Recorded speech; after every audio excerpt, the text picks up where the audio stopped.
She loves to watch. She loves to watch.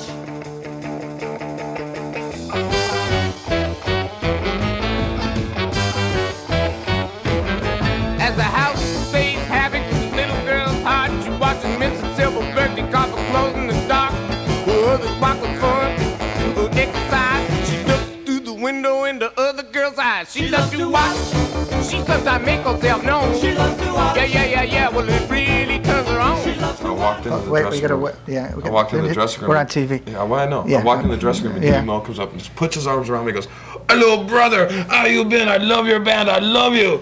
And I was like, That isn't what he told me that night, because the night you played the whiskey, he liked John and the Night Riders. He couldn't stop talking about that's what I'm them. saying. No, that's what I'm saying. That's what was weird about the whiskey is because it was like this very, whatever, formal meeting, and then 4 years later, it's like I'm his oldest friend in the world, and can I get your publishing? That night.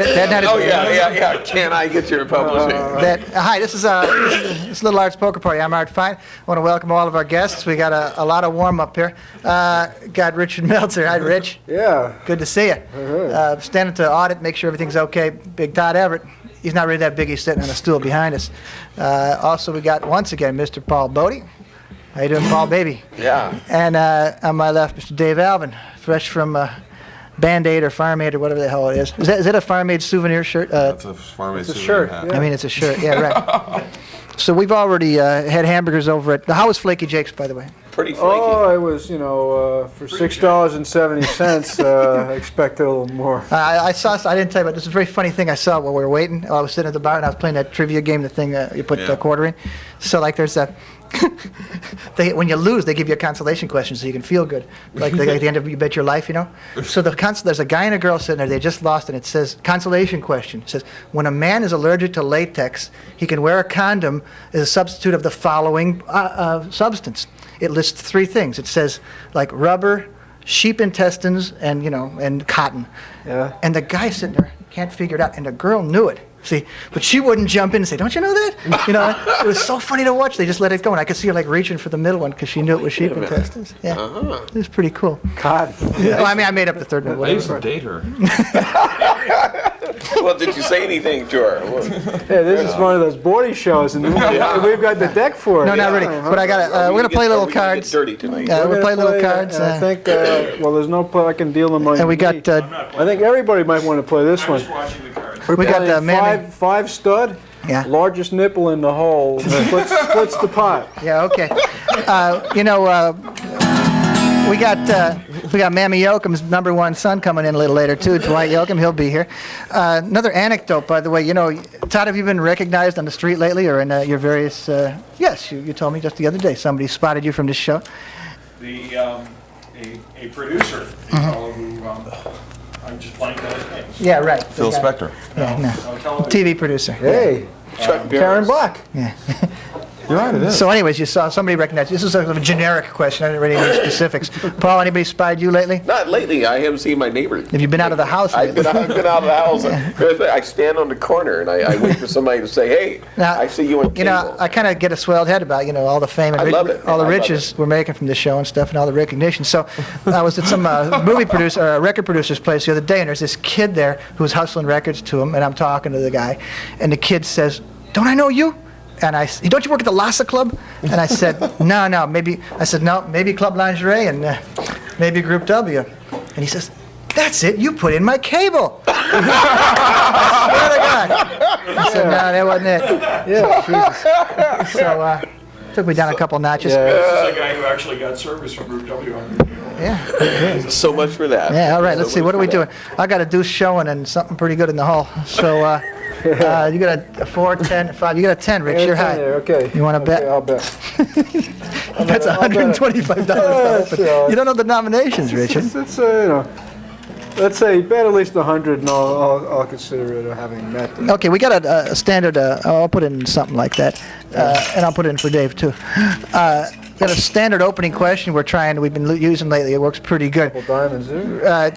Don't get too technical on me. Just tell me, what was the first, what you'd call rock and roll record? What's your first rock and roll record you bought? That I bought? No, that you bought. Actually, that caught your interest rather Well, I than. bought the '78, a Hound Dog and Don't Be Cruel. How about that? Yeah. First 45 I bought was I bought the same day Silhouettes by the Rays. My original machine only played 78s. Then a little later, Silhouettes and Wake Up Little Susie.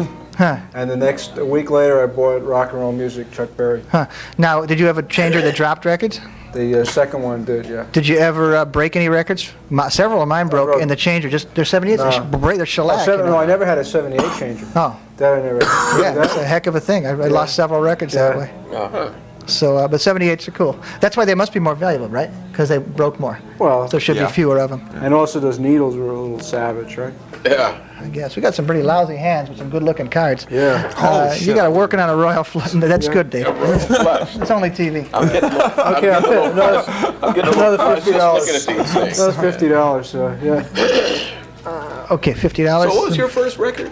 I already told you that. The first rock and roll record was too much, but it was a disappointment compared to the TV version. I'd seen him on TV, and I didn't think it was quite as good. See, I never saw Elvis on TV. Yeah. Until the I had a until 78 later. you had a 78 of Too Much? Yeah. Me too. Yeah.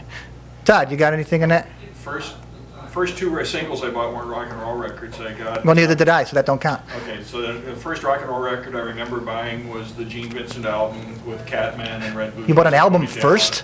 That's the first rock and roll record I This remember. is high roller. No, Yeah. there may have been others before that, but that's the first one. First two singles, a Ted Heath version of Tom Hark and a Johnny Mathis. Boy, it's Which Johnny Mathis? maimed you ever since. Wonderful, Wonderful. Good one. Yeah, that's a good one. Yeah. That's a good one. David? Well, David, you were rocking in a rocking chair, right? Yeah. You were he was born rocking with the cradle. But you got me on technicality Oh. because the first record I ever The bought. Sun House. No, very close. The first record I ever bought with my own money. Yeah. And not having given to me or somebody, whatever, buy for me was I went down and bought two records, about a 45 of For Once in My Life by Stevie Wonder and Axis Bold as Love by Jimi Hendrix. See, there you go. Because I remember, missed the 60s. I remember the first time I saw an LP was the day that I bought my first 78, and I saw how big they were, and I just said they're going to have to be building bigger record players. Jeez, what's going on here? And I think the first cover I saw for an LP was Harry Belafonte. I said, that's large. Hey, remember the picture sleeve for Loving You and Teddy Bear? Yeah. Remember that? Yeah, Wasn't that the great? red and white shirt. Yeah, I always wanted to get that shirt duplicated. Yeah, but I and never I did. always, that was the first record. The first things I ever, cause it's a technicality because, I said the other time it was like the Louis Jordan thing. But the first record I actually spent money on was Loving You and Teddy Bear. Yeah. Bye Bye Love. 45? Yeah. Because I didn't know you could buy records. The only 78 I ever bought. Used to stealing. Yeah. I had a lot of Elvis 78s. The last 78 I bought was Bye Bye Love, Everly Brothers Cadence 78. And then we got the new machine, and all that stuff was put in the closet. One of the rarest collector's items is a Beatles 78, because in India they kept making, because they didn't update, so Parlophone India made a 78s of the first year's worth of records. So those are the rarest 78s. Yeah. You remember those little records, speaking of the 60s, which you missed? Hip-hop discs. Yeah, they're little tiny ones, and they came in a little package. I had one of Otis Redding, and I just bought it because I liked Otis Redding, and I didn't have the player for it, and it was only like, this big. And This is what you're I supposed to take down to wonder, the you beach think area. CDs Yeah. are going to make singles obsolete? I mean, they'll have like I don't know. It seems to me that a Singles CD like has this? the same problem that a tape has, that you can't get at the cut you want. No, you Right. can't. Yeah, you you can can't. program No, it. but I'm saying, but what? The Will they CD have you to can have full-size singles, or will, right? Like the equivalent of a 12-inch Yeah, right. 45, or I don't know, I thought the 45 was obsolete for a long time. yeah. Not if you ask me, Pops. Well, I mean, we're not talking Rocket 88. Let me We're talk. talking the latest Sheena Easton. We're not. No, I still buy 45s, man. Yeah? I did. Well, I mean, a lot of people do. I mean, Yeah. I'm not, Oh, yeah. Yeah. But I mean, it is obsolete. Bodie's So- hanging in there as he I'm hanging- reaches but the I'm- end of his 30s, he said. but I'm hanging I buy in there. singles. I'm a hip Yeah, guy, he oh, says. yeah. Well, let's face it, if we're really upscale. There's that. And Since if- we're talking about singles, there's a single that you cats did. I can't find anywhere. Which I'm one? going The good nuts one? off. Wait, no, I've been looking some for other, that. wait, no, wait, a minute. So wait. The good one. What was that? Wait, no other girl, some other girl. Oh, no, the girl. Yeah. Was that a single? Is it- Yeah, is this a That B- was the flip side B-side. of I'm Shaking. Oh wait. yeah, I can't find it anywhere. Wait, here's a cool anecdote. You're gonna have to repeat a story. Just briefly, tell me about that bar in New Orleans. Oh, no, it's Philly. New Orleans, the Cajun band. Oh, yeah. Yeah. Oh, I thought you were talking about the time me and Steve Berlin walked into this working class bar in Philly, and there was a guy in there playing No Other Girl, and just kept playing it again and again and singing along. It didn't like see come over you? to me. Yeah. Wait, if he saw me, but I wasn't anything to him Man. because he didn't know it. I mean, he's a guy, Wow. and he was So just like he liked that song. That's a good song because it's like, I mean, there must be other songs about I've treated you rather roughly, but you still dig me, don't you, baby? Right? But I guess it's like the flip side of what's the one, a Billie Holiday song about my man, he beats me too, and, whatnot. But, Yeah. what the heck? So the Now Nor. we've established which anecdote Art didn't want. Yeah, right. Oh, okay. No, I was playing with X in New Orleans, and after the gig, I walked over to this bar called the Maple Leaf Bar, where they have a lot of Cajun music, and I walked in. By the way, this is in the French Quarter or somewhere else? No, this is on Carroll and Carrollton and some other street. It's by the anyway. Yeah. So I walked into the Maple Leaf Bar, and the Cajun band points at me. The leader just goes, "Oh my God!" And then they stopped the song they were in and went into a French Canadian version of, or not French Canadian, what am I saying? French version. French Cajun version of Ray Marie. Yeah? Yeah, and I was Boy,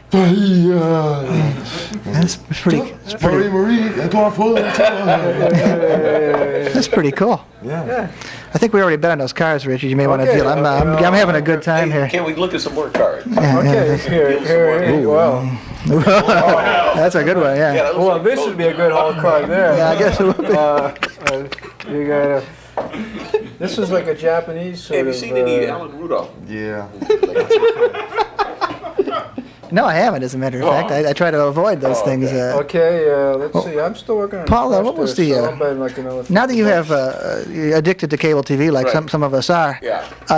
What's the worst movie you got to see that you wouldn't have paid for on TV this year? Oh, man, I can't even. I like Body Double. I vote Body Double is the worst movie Oh, I've see, seen. I dig Melanie Griffith. Well, that's good, but it was She has awful. the voice, man. But Voice for what? she has that great, deep voice. Yeah, well, that really angered me. But I didn't see the Ellen. I turned that chews me off in about 10 minutes because I just got flipped because it reminded me of Welcome to L.A. and I ran screaming from the room. All I know, if Alan Rudolph wasn't making movies, Keith Carradine probably wouldn't work. Yeah.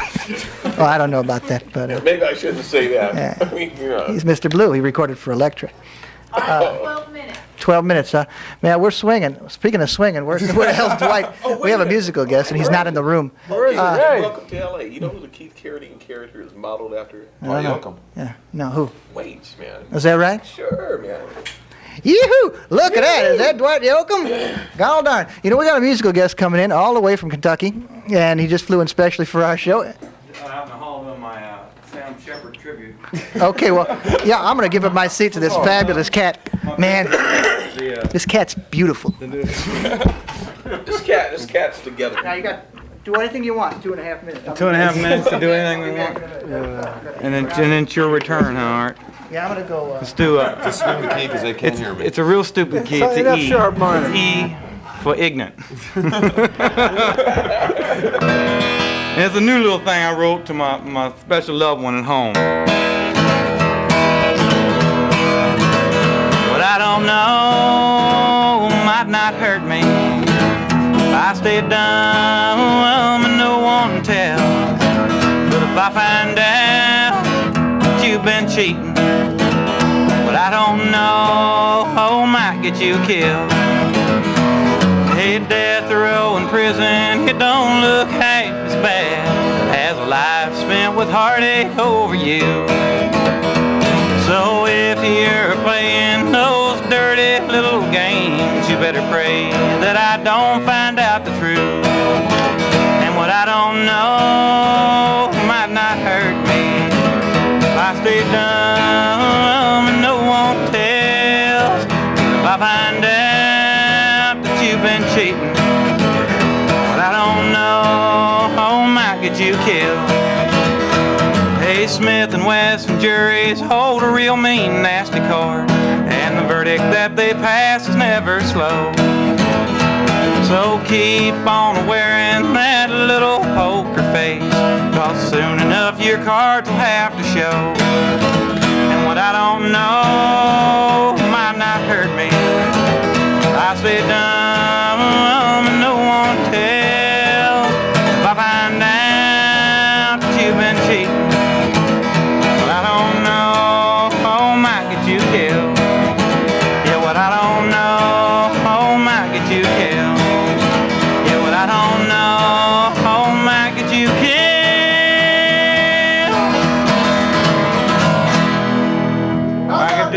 More Sam Shepard tribute as we speak, even as we speak. Yes, Fool for Love is here with us tonight. Well, here's the one with the Sam Shepard tribute, right? One of your high school. One versus something else? All right, he's jazz. What are we going to do? We don't know anything. That's all well swinging drawers, of course. We could do the blue version. This old smoke-filled bar ain't something that I'm used to. I gave up my home to see you satisfied. I just called to let you know we're out here living. It's not much, but I feel welcome here inside. I've got swinging doors, a jukebox, and a bar stool. My new home has a flashing neon sign. Stop by and see me. Well, hell's fire, man. If you want us to stop, just say so. Oh.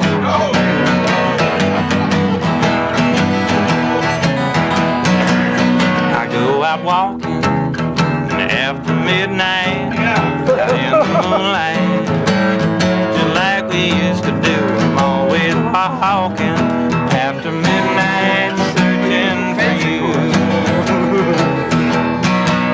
I walk from my house along the highway, that's just my way of saying I love you. I'm always walking after midnight, searching for you.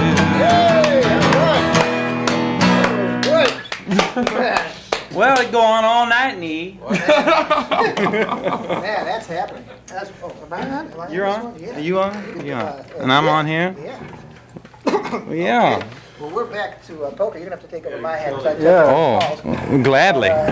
Willingly, I'll take over your Did hand. anybody here see that thing about, what was it called, about the Elvis fans? Oh, yeah. So you did finally see it. saw it. tonight. Did anybody else see that? What do you No? think I about saw that? it. All right. Now, you said to me something along the lines, something called Rock and Roll Disciples that was about Elvis fans and their, nutty commitment, And you said, it's kind of sad, And I said, nah, these people are all noble. I dig them. They're primitive people. They worship Elvis, and so do I. I can understand. Like all religionists. That's my only religion. I believe in Elvis. No, but I'm saying, forget about, there was some, I'm like Louis Jordan, man. I believe in the same way that this woman who never knew Elvis until while she was in the service, she saw blue Hawaii, and it changed her life, and whose sense of Elvis is itself rather limited. Many Judeo-Christians plug in. What was the book? A rather obscure corner of their game too. Right. Wouldn't you say? No, I think Elvis carried a universal message, much like Amadeus, much like all this stuff, that they were like gifted and plugged into the universal what's-its, It was like, he ain't a prophet, he didn't have anything to say, but he just carried a cool message to be cool. Or not even, there was no message, except it was just sort of cosmic what he was doing. It was more than just music. It was, but those people understand, and so do I. But I don't know that they understand that so much as they understand the pop gestalt after it was already dead. Because that's the one they relate to. They don't relate to the. You're saying they relate to the Vegas to the Elvis. hillbilly cat. Yeah. But I'm not relating to the hillbilly cat. I'm not relating to the primitive young guy jumping around. I'm just saying, in his voice, he carried some kind of cosmicness, which continued through his life. Who was the author that wrote the book? It's like, Elvis is dead and I don't feel too hot myself. Yeah, so, Is it? Also, as I recall, back in the days before you were married, when you would invite young ladies over to your house to listen to Elvis records, you didn't play Yahtzee with them. Yeah. Remember those the two sisters? Well, we believe our dad was really Elvis. Oh, that was good. They looked like Elvis. And because They really Elvis did. would want it this way, when young men come over, we play a hand of Yahtzee with them. Yeah. They think they're coming over for a roll in the hay, but we Stay They come in and Well, we're see, all there. You know, one purpose Elvis did serve was like in like the late '60s. You know, hillbillies were never meant to be hippies. You understand? So he, I think, gave them an alternative to being hippies growing their hair. He grew lamb chop sideburns, but you know, I mean, there were some cultural aspects to Elvis that were necessary for the hillbillies. But it's also like after he forgot how to do his own hair. They believe that. Like there's that Elvis movie, the one that's it's narrated by Elvis in Heaven. What's that one called? Elvis, That's the Way It Is. Or, no, there's a Elvis theatrical. the movie. No, it's a theatrical. This is Elvis. Right, where it shows they have some footage of him doing a press conference after he got out of the army, and his hair still looks great.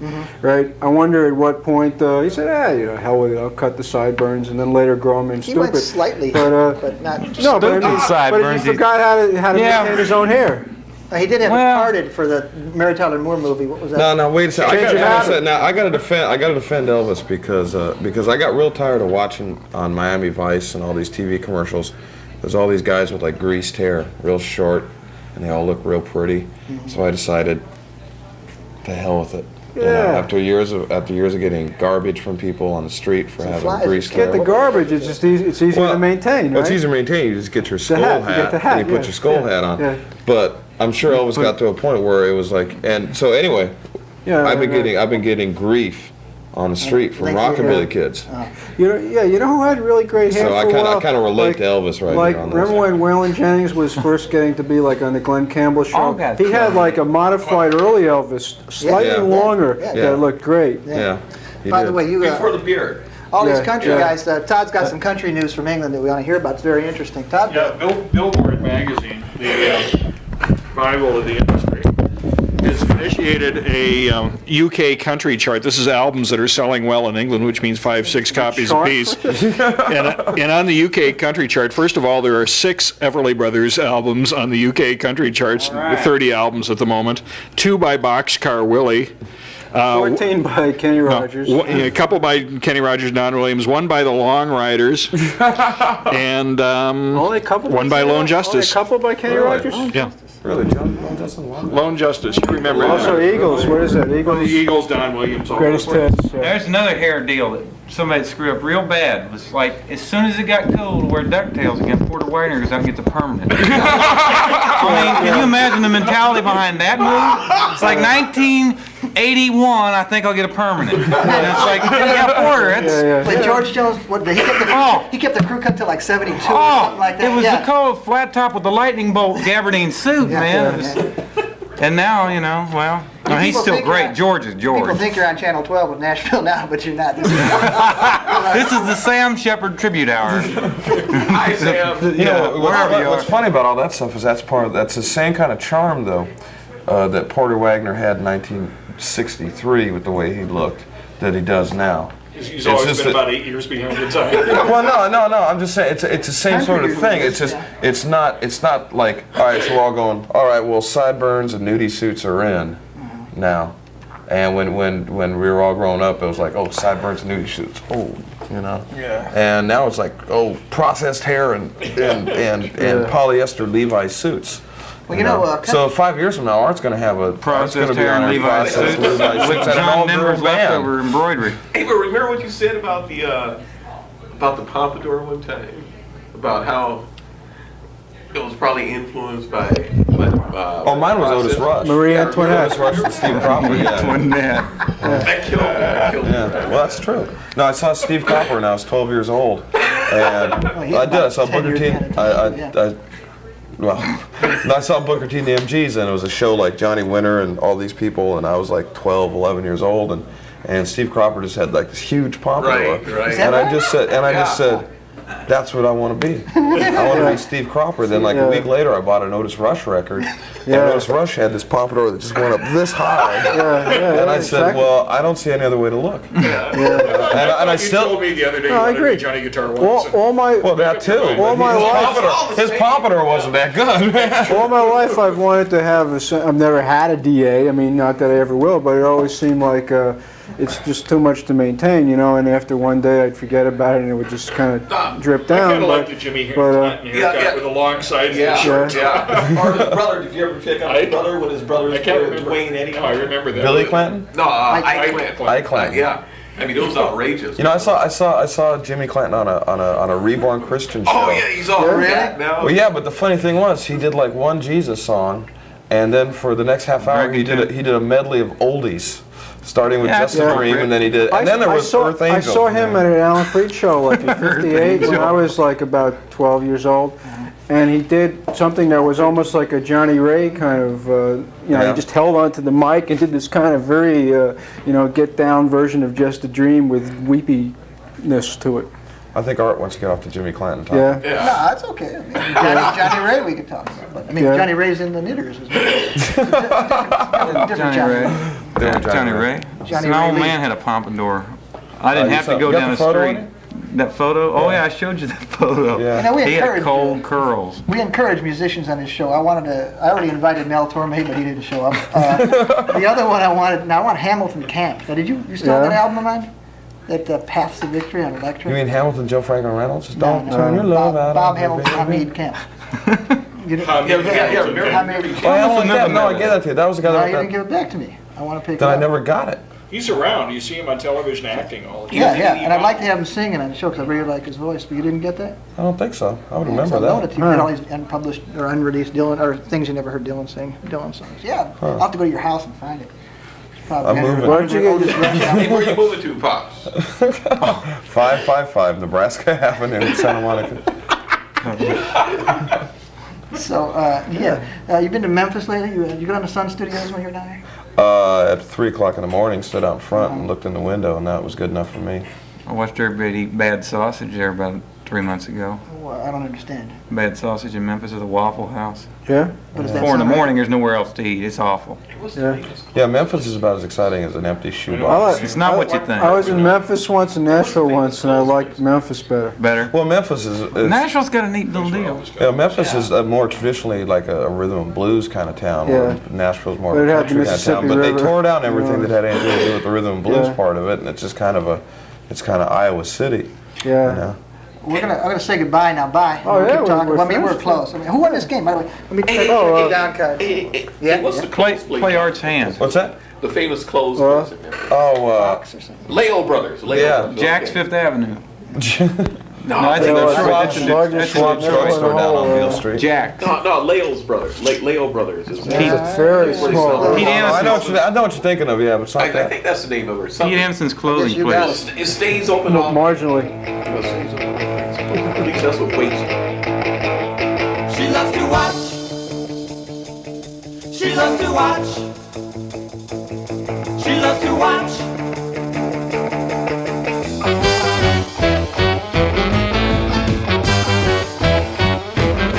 As the house stays havoc, little girl's hot. She watching Mr. Silver birthday copper closing the dark. Others walk with fun, exercise. She looks through the window in the other girl's eyes. She loves to watch. She sometimes make herself known. She loves to watch. Yeah. Well, it really turns her on. She loves to watch.